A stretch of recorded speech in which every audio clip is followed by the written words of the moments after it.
वसुंधरा जी हम सब की वरिष्ठ नेता हैं, राजस्थान की 2 बार मुख्यमंत्री रही हैं, भारतीय जनता पार्टी की 2 बार अध्यक्ष रही हैं। उनके लिए इस तरह का गैर जिम्मेदाराना बयान केवल अपने राजनीतिक हित के लिए और अपने विरोधियों को, अपने ही दल में अपने विरोधियों को जो है को मैसेज देने के लिए इस तरह का बयान देना। मैं चाहूँगा कि अशोक गहलोत साहब खुलासे के साथ में ये बात कहें कि कब, कहाँ और किस तरह से उनका सहयोग किया गया था। ये जो है अपने राजनीतिक हितों के लिए, अपने विरोधियों का दमन करने के लिए दूसरों पर कीचड़ उछालने की परंपरा राजस्थान में नहीं थी। अशोक गहलोत साहब, आप इस तरह की परंपराएं शुरू करके जो है राजस्थान में अच्छा संदेश नहीं दे रहे। देखिए, मैं तो ये कई बार आप सब लोगों से कह चुका हूँ और उदाहरण के साथ मैं कह सका हूँ कि सास और बहू के झगड़े में पड़ोसी का नाम घसीट करके अपने घर की इज्जत बचाना ये कोई नई चीज़ नहीं, it's not an uncommon phenomena.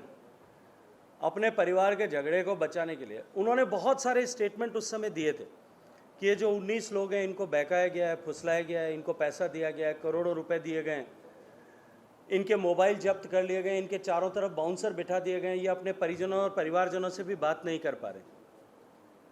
अब वो सारे लोग कोई छोटे बच्चे तो नहीं थे कि उन सब लोगों को जब वापस बाहर घर आ गए, वापस आने के बाद में वो मुकदमा दर्ज नहीं करा सकते थे। उनको जाकर के खुलासे के साथ में, अगर उनके साथ में किसी तरह का अन्याय उत्पीड़न हुआ था तो उनको तुरंत जाकर के मुकदमा दर्ज कराना चाहिए था। उल्टा उनके साथ में बैठ करके कॉफ़ी पी रहे थे, गलबैया कर रहे थे, उसके बाद में उनके साथ में उनको मंत्री बना दिया। अभी भी आपके पास में रास्ता खुला है, आप तय करिए, और अगर आपकी एजेंसी उसका जांच करने में सक्षम नहीं है तो सीबीआई को सौंप दीजिए। भारतीय जनता पार्टी कराएगी ये नहीं, लेकिन ऊपर के स्तर पर इस पर किस तरह की कानूनी कार्रवाई करने की आवश्यकता है, किस तरह की विधिक कार्रवाई करने की आवश्यकता है, इस पर पार्टी में वरिष्ठ लोग विचार कर रहे हैं। बाद विचार के जैसा भी निर्णय होगा उस तरह से जो है उस पर आगे की कार्रवाई की जाएगी। लेकिन मैं इतना अवश्य कहना चाहता हूँ कि ये सेलेक्टिव आधार पर पॉलिटिकल वेंडेटा है। आपके स्मरण में होगा, एक मुकदमा दर्ज होता है ब्यावर में रहने वाले किसी अननोन आदमी के खिलाफ कि वो सरकार को गिराने के लिए 2 लोग टेलीफोन पर बात कर रहे थे। आनंद फानन में उनको अरेस्ट किया जाता है। एक बार मैं आप सबसे आग्रह करूंगा कि उनके ऊपर जो चार्जशीट फाइल हुई है उसको पढ़ना चाहिए। उसके बाद में दूसरा मुकदमा राष्ट्रद्रोह का दर्ज होता है, 2 मुकदमे जिन पर 15 दिन तक बयानबाजी करने के बाद में उनको विड्रॉ कर लिया जाता है, जो अपने आप में ये जानते हुए भी कि ये राष्ट्रद्रोह के मुकदमे में धारा में दर्ज नहीं हो सकता, इसको यदि दर्ज किया जाता है तो ये अपने आप में कानूनी अपराध, आर्टिकल 161 अपने आप में कानूनी अपराध। और उसके बाद में तीसरा मुकदमा जो है, 2 मुकदमे एंटी करप्शन में दर्ज किए जाते हैं, एक सो कॉल्ड गजेंद्र सिंह, एक भंवरलाल शर्मा और तीसरा संजय जैन। संजय जैन को गिरफ्तार किया जाता है, भंवरलाल शर्मा के साथ में बैठ करके कॉफ़ी पी जाती है, और वो जो गजेंद्र सिंह हैं उनसे जो है वॉइस सैंपल मांगा जाता है। इससे ज़्यादा सेलेक्टिव जो है कार्रवाई का कोई क्लासिक एग्जाम्पल आप नहीं ढूंढ सकते। तीसरा मुकदमा दर्ज होता है जिसमें एक आदरणीय विश्वेंद्र सिंह जी का नाम लिया जाता है और उनके साथ में 2 अन्य लोगों का नाम भी लिया जाता है। वो विश्वेंद्र सिंह जी सिमिलर केस में होते हुए भी उनको मंत्री बना दिया जाता है। उनका न कोई सैंपल मांगने की ज़रूरत पड़ती है, न कोई और पड़ती है। आप सब देख रहे हैं कि किसी कानून का दुरुपयोग और एजेंसी का दुरुपयोग, लोकतंत्र खतरे में है। ये दुहाई देने वाले श्रीमान राजस्थान के मुख्यमंत्री अशोक गहलोत साहब, आप अपने आप में उदाहरण है इस विषय के कि किस तरह से संस्था जो है एजेंसीज का दुरुपयोग किया जाता है और किस तरह से अपने राजनीतिक हित के लिए आप सरकार के प्लेटफॉर्म का यूज करते हो। राहत शिविर के नाम पर पॉलिटिकल भाषण देकर के आप जनता को गुमराह करने के कितने भी प्रयास करें, लेकिन राजस्थान की जनता ये मानस बना चुकी है और अब की बार कांग्रेस पार्टी को हाशिए पर समेट करके छोड़ने वाली है। कल जो उन्होंने बयान दिया था, मुझे लगता है माननीय अरुण जी ने उसके ऊपर विस्तार से आप सबके सामने विषय रखा होगा।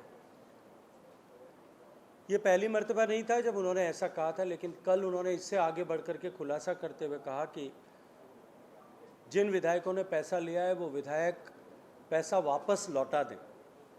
और आगे बढ़ कर के बहुत सहजता दिखाते हुए उन्होंने कहा कि किसी से कुछ थोड़ा बहुत खर्च भी हो गया है तो वो भी बता दें। तो पहले उन्होंने कहा मैं दे दूंगा, फिर उन्होंने कहा कि AICC से हम आपको दिलवा देंगे। तो ये बात तो तय है कि पैसा आया है, ये माननीय मुख्यमंत्री जी के पास में विद एविडेंसेस उनके पास में है। माननीय अरुण जी ने आपके सामने, ये अधिवक्ता हैं, इन्होंने आपके सामने विस्तार से कानूनी स्तर पर राय की, कानूनी आधार पर भी आप सबको इस विषय के बारे में अवगत कराया होगा कि प्रिवेंशन ऑफ करप्शन एक्ट की धाराओं के अनुरूप पहला तो लेने वाला दोषी है, तो आपने उनके खिलाफ में क्या कार्रवाई की।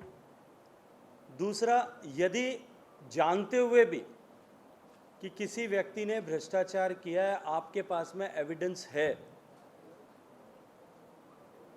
राज्य के गृह मंत्री और राज्य के मुख्यमंत्री दोनों होने के नाते यह आपकी नैतिक और वैधानिक दोनों जिम्मेदारी है कि आपको ऐसे संज्ञान में आए विषय के ऊपर कार्रवाई करना चाहिए। अगर आपने उस पर कोई कार्रवाई साशय नहीं की है, सह आशय अगर कोई कार्रवाई नहीं की है, तो इसका मतलब आप भी उसमें लिप्त हैं। और जो कानून की धारा IPC की 120B 112 में भी 120 में भी अबेटमेंट में आ जाएगा। तो abetment as per the section 12 of the pollution control act, corruption of prevention act और 120B ऑफ IPC, इन दोनों के खिलाफ, उनके खिलाफ भी मुझे लगता है कि संज्ञेय अपराध बनता है। सर, जो है विषय महत्वपूर्ण ये है कि उदयपुर में कन्हैयालाल टेलर की दुर्दांत हत्या हो जाने के बावजूद भी इस तरह की घटनाओं को लेकर के सरकार की किस तरह का कार्यशैली है, रवैया है। विषय महत्वपूर्ण यह है कि उस मुकदमे को दर्ज करने के में 24 घंटे से ज़्यादा समय लगा। इसलिए पहला कार्रवाई जो है वो उन अधिकारियों के विरुद्ध होनी चाहिए जिन्होंने, और उनकी जवाबदेही तय होनी चाहिए कि जिन्होंने उस मुकदमे को दर्ज करने में 24 घंटे लगाए हैं। और निश्चित रूप से प्रभावी कार्रवाई न होने के कारण से उदयपुर में इतना जघन्य हत्याकांड हुआ था, और भविष्य में ऐसा न हो, इसकी पुनरावृत्ति न हो, इसके लिए सारे ठोस कदम उठाए जाने चाहिए। आदरणीय नरेंद्र मोदी जी 10 तारीख को अपने किए गए वादे को निभाने के क्रम में आबू रोड का उनका प्रवास निश्चित हुआ है। आप सबको स्मरण होगा, गुजरात के चुनाव से पहले जब वो अंबाजी में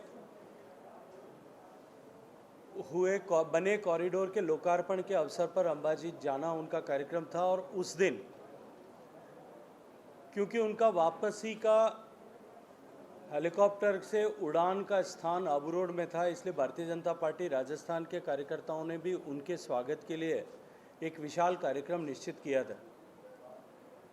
लेकिन समय से कुछ विलंब हो जाने के चलते रात को 10 बजे बाद जब वो वहाँ पहुँचे तो नियम और मर्यादाओं का पालन करते हुए उन्होंने कहा कि मैं नियमों से बंधा हूँ और 10 बजे बाद माइक का उपयोग नहीं कर पाऊँगा। उन्होंने, आप सबको स्मरण होगा, दंडवत प्रणाम करके और सबसे आबू रोड और सिरोही की जनता से माफ़ी मांगी थी कि मैं शीघ्र ही आज की इस कमी की पूर्ति के लिए आप सब लोगों के बीच में आऊँगा।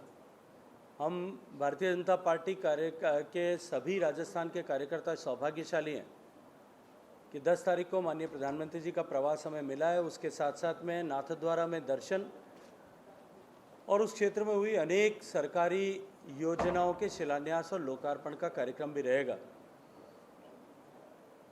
जिस तरह का उत्साह भारतीय जनता पार्टी के कार्यकर्ताओं में माननीय प्रधानमंत्री जी के इस प्रवास को लेकर है, आबू रोड में होने वाले उस कार्यक्रम में हजारों की संख्या में उपस्थित होकर के लोग अपने प्रिय नेता आदरणीय नरेंद्र मोदी जी के मार्गदर्शन को प्राप्त करने वाले हैं। मित्र, केवल PFI नहीं, जो भारत की शांति व्यवस्था, सौहार्द बिगाड़ने, भारत की सीमाओं के साथ खिलवाड़ करने के लिए दुनिया के दूसरे देशों से प्रायोजित रूप से चलने वाली गतिविधियों का माध्यम बनने वाले जितने भी संस्थान हैं, विदेश में बैठी हुई भारत विरोधी ताकतों के जो टूल बने हैं, उन सब के खिलाफ भारतीय जनता पार्टी और भारतीय जनता पार्टी के नेतृत्व की जीरो टॉलरेंस की नीति है। हम एक क्षण भी गंवाए बिना उनके खिलाफ जितने कठोर कानून बना करके या कानूनों में कार्रवाई की जा सकती है वो सब करना हमारी प्राथमिकता है और जिम्मेदारी भी।